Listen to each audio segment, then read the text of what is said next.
Number 12. So they always save the hardest for last.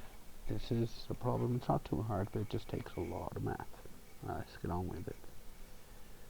Number 12. It's 1.75. 67.55. So 67.55 divided by 1.75. So you have to figure out how many times does 1.75 going to 67.55. So what do we do first? We move our decimal point all the way to the right. So 2 spots. In this case, we're going to do the same thing to the number inside. 1, 2. I'm going to go put it up here. So always remember that the number of times you move the decimal on the outside number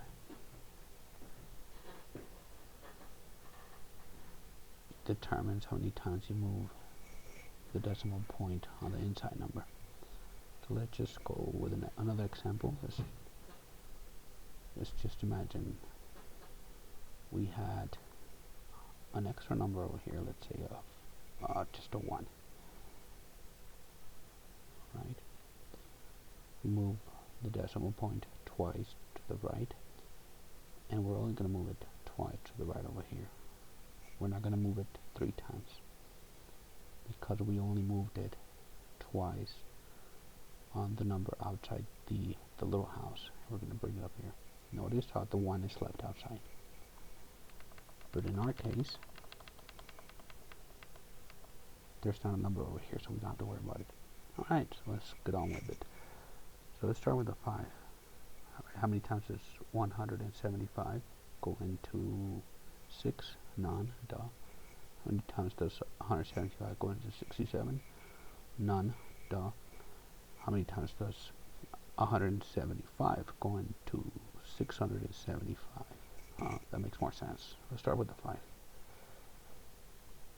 Do the math real quick, because now it's going to be a super long video. 5 times 5, 25. Already put the 5 over here. 7 times 5, 35. Plus 2, 37. 1 times 5, 5. Plus 3, 8. Ooh, that went too high. We're looking for a number lower than 100. Excuse me, 675.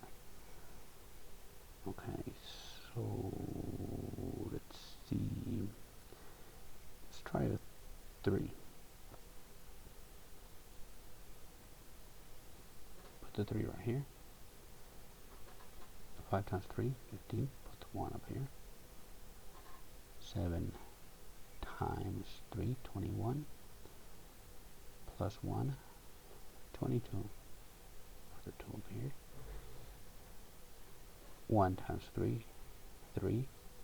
Plus 2, 5. I think this number right here works. Because if we go one number above 3, which is 4, we might go too far above. We don't want that. Since I'm so good at math, I think this is like 700, which is way up. It's close to 675, but it's larger than 675, and we don't want that. So we're going to use 525. So what do we do with this? This 3? We bring the 3. Where do we put the 3? We put it on top of the 5. We put the 3 right here. Right? Notice how I didn't put it over here. I'll put it right here. Because we were able to fit 175 into 675. What do we do with the 525? we put it right here and we subtract it. Okay, so 5 minus 0 equals 5. 5 minus 5 equals 0. 7 minus 2 equals 5. 6 minus 5 equals 1. Okay, not too bad. Now we have to figure out how many times does 175 go into 1? None. How many times does 175 go into 15? None. How many times does 175 go into 150? None. How many times does 175 go into 1505? Okay, let's do the math. So we already know over here we saw that 175 times 5 is 876. But we need a number way larger than 875. Okay, so let's try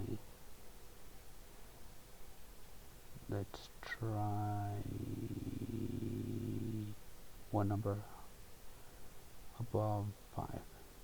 So 175 times 6, right? One number above 5 is 6.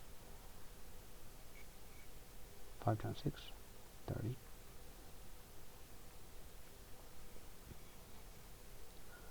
7 times 6, 42, 43, 44, 45.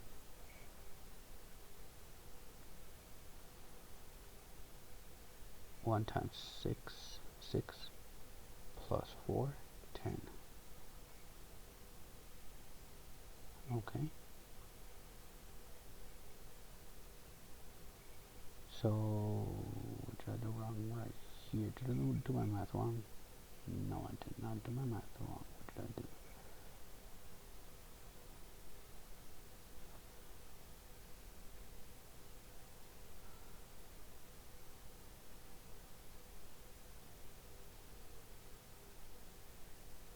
Okay. I had a brain fart right here. So this is a good number, but it's not close to 1,505. So we need something closer. Let's try number multiplying 175 times 7.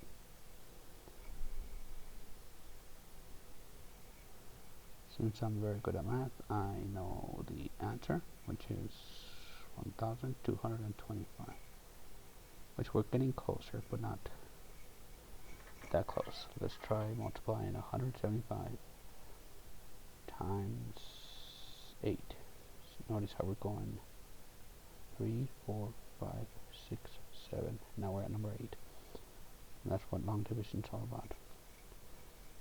I think this is 1,400 even. Oh, it is 1,400 even. Alright, so what do we do with this 8? This 8, we bring it over here. Okay? But just imagine this is going to go right on top of the number you're dividing by. And what are you going to do with the 1,400? You're going to put it right here. And then you're going to subtract. Notice how this problem is different than the problems we did earlier. Because now we're doing it again and again and again and again. See how it's got two different levels already? We're going to continue doing that until our number is as close as we can to 0. Okay? We'll do the math real quick. 5 minus 0 equals 5. 0. 4 minus 4 equals, 5 minus 4 equals 1. Okay, so now we have an issue right here. We notice that this number is smaller than this number.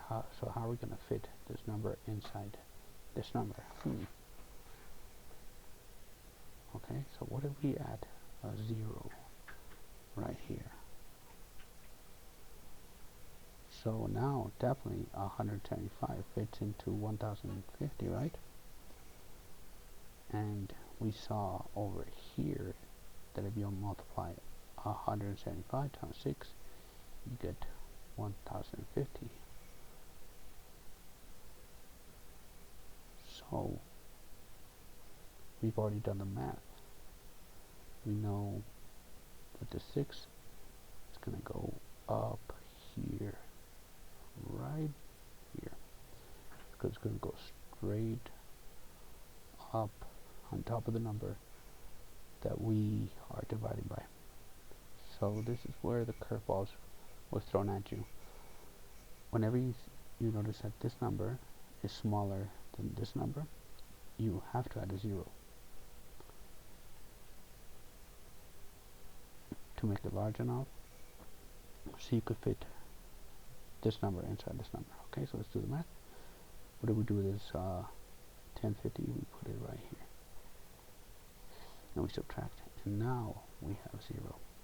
So we know that our answer is 38.6. It's a long video. I'm going to try to make it shorter,